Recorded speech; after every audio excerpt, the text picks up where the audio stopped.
Ba'zan odam bir eshikni vaqtida ochmaydi, keyin esa butun umr yuragida yopilmaydigan bir eshik paydo bo'ladi. Bu qism aynan shunday og'riq bilan urdi. Bir tomonda kechikkan qadam, bir tomonda aytilmay qolgan kechirim, yana bir tomonda esa hamma kutmagan darajada sovuq va hisob-kitobli niyatlar. Eng dahshatlisi shundayki, bu safar hech kim faqat bugungi kun uchun yashamayapti. Hamma ertangi kunni o'z foydasiga burishga urinmoqda.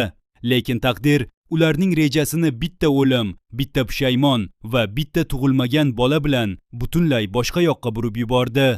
Qism boshidan sezilgan sun'iy osoyishtalik bekorga emas edi. Uyga kirayotgan odamlarning qo'lida gullar bor, yuzida tabassum bor, lekin ichida tinchlik yo'q. Bu mayda detal juda muhim, chunki bu oilada hech kim his-tuyg'usini ochiq yashamaydi. Hamma o'z og'rig'ini marosimga o'rab yashiradi.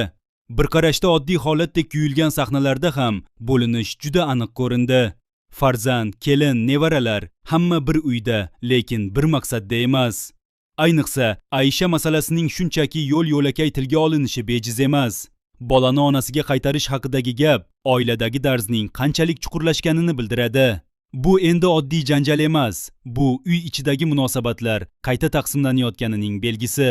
Kimdir jim turib kuzatyapti, kimdir esa bu tartibsizlikdan o'z foydasini chiqarishga shay. Eng og'ir chiziq esa Rustam bilan onasining orasidagi sahnalarda ochildi. Kasalxonadagi ona nafaqat dard bilan, balki ichiga yig'ilib qolgan armon bilan kurashyapti.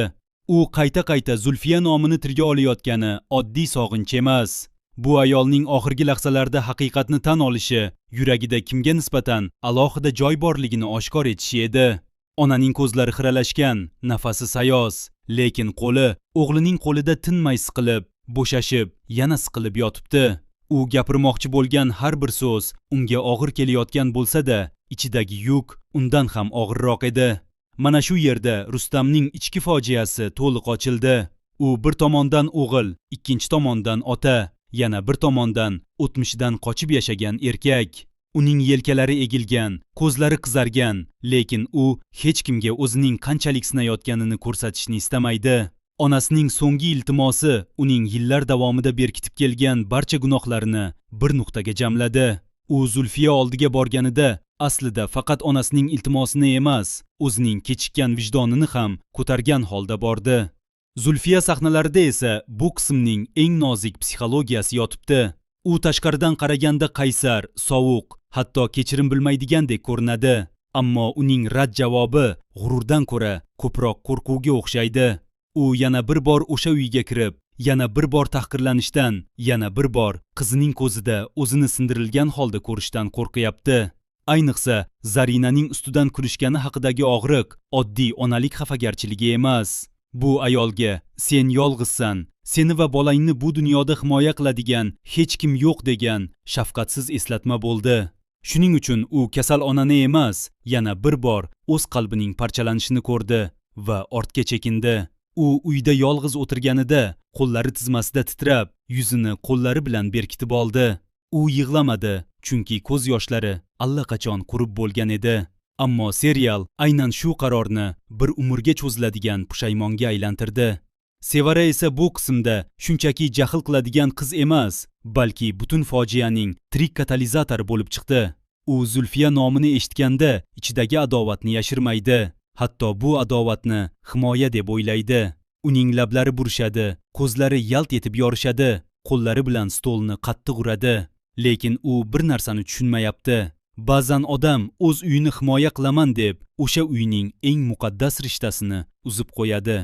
Sevaraning har bir keskin so'zi, har bir haqorati, har bir to'siq bo'lishi onaning so'nggi umidini sekin-sekin o'ldirdi. U hali ham aybni boshqalardan qidiryapti. Onasining kasalxonada qanday azob chekayotganini bilmaydi. U faqat o'z haqligini isbotlash bilan band. Ammo bu qism Rustamning ichida ilk marta qiziga nisbatan ham muzlagan alam paydo bo'lganini ko'rsatdi. U qiziga qaraganida endi avvalgi mehr yo'q. Uning o'rniga chuqur va og'ir bir umidsizlik joylashgan. Ana shu sovuqlik keyingi qismlarda ota-bola o'rtasidagi juda katta yorilishga aylanadi. Qismning eng kuchli qarama-qarshiligi esa hayot bilan o'limning yonma-yon qo'yilganida chiqdi. Bir tomonda tort bilan berilgan homiladorlik xushxabari, Ikkinchi tomonda esa onaning joni uzilayotgan palata. Juda ko'p tomoshabin aynan shu montajning ma'nosini o'tkazib yuborgan bo'lishi mumkin. Bu shunchaki bir uyda quvonch, bir joyda motam emas. Bu serialning markaziy g'oyasi. Yangi hayot paydo bo'layotgan mahal eski gunohlar ham hisob so'raydi. Nazokatning homiladorligi oilaga faqat quvonch olib kirmaydi. U kuch muvozanatini ham o'zgartiradi. Kimning gapi o'tadi, kimning qadri oshadi, kelajakda mulk, mehr va meros kim tomon og'adi? Hammasi endi shu tug'il. Hujjatlar tayyor bo'lgani haqidagi gaplar, kimnidir kasalxonada ushlab turish uchun tuzilayotgan yashirin kelishuvlar, kompaniya ichida josus borligiga ishora qilinishi, bularning hammasi bir narsani ko'rsatadi. Endi bu serial faqat ko'ngil va oila mojarosi emas, manfaat urushi ham bo'ladi. Kimdir motam bilan band paytda, kimdir kelajakdagi nazoratni o'ylayapti, kimdir ko'z yosh to'kayotganda, kimdir qaysi eshik qachon bo'shashini kuzatyapti. Ayniqsa uy va boylik evaziga nimalar olinishi haqidagi kinoyali savol juda katta signal bo'ldi. Bu yerda hech narsa bepul berilmaydi. Har bir yordam, har bir mehr, har bir himoya ortida narx bor va o'sha narxni keyin eng zaif odamlar to'laydi. Nazokat atrofidagi pichir-pichirlar ham kelajakdagi katta portlashning boshlanishi. U haqida aytilayotgan hovli, mashina, ta'sir, boshqalarning hayotiga aralashish haqidagi gaplar oddiy g'iybat bo'lib qolmaydi. Serial ataylab shu mishmishlarni yig'ib beryapti, chunki tez orada ular dalilga aylanadi. Kimningdir qizini yo'ldan urayotgan, kimningdir erini o'z tomoniga og'dirayotgan, kimningdir qarorini masofadan boshqarayotgan ayol obrazi asta-sekin qurilyapti. Eng qiziq tomoni, hamma uni hali to'liq anglab yetgani yo'q, ammo tomoshabin sezib turibdi. Bu ayol faqat yon sahna qahramoni emas, yaqin orada asosiy to'qnashuvlarning markazida turadi. Endi keyingi qismlar haqida eng kuchli taxmin shuki, motam marosimi hammaga niqobini yechishga majbur qiladi. Chunki aza uyida hech kim uzoq vaqt rol o'ynab tura olmaydi. Ko'z yoshlar va ta'ziyalar orasida haqiqiy yuzlar birma-bir ko'rinadi. Rustamning ichidagi aybdorlik uni Zulfiya tomon yana yaqinlashtiradi. Bu yaqinlik romantikadan oldin vijdon va qarzdorlik ko'rinishida boshlanadi. Lekin aynan shu narsa boshqalarga yanada xavfliroq ko'rinadi. Sevara buni ko'tara olmaydi va ehtimol yana keskin qadam tashlaydi. Lekin endi vaziyat o'zgardi. Avval uning gapi onaning soyasida kuchli edi. Endi esa o'sha soya yo'q. Demak, Sevara birinchi marta himoyasiz qoladi va aytgan gaplarining javobini eshitadi. Uning ichida qo'rquv va aybdorlik aralashgan bir his uyg'onadi. Lekin u buni g'azab bilan berkitishga urinadi. Zulfiya esa endi ikki olov orasida qoladi. Bir tomonda agar avvalroq borganimda edi degan vijdon azobi, ikkinchi tomonda esa yana o'sha uyga kirish majburiyati. U kechalari uxlay olmaydi. Har gal ko'zini yumganda kasalxonadagi o'sha sovuq xona ko'z oldiga keladi. Menimcha u bu safar orqaga qadam tashlamaydi. Chunki marhum ayolning so'nggi ishorasi unga yangi ma'naviy huquq berdi.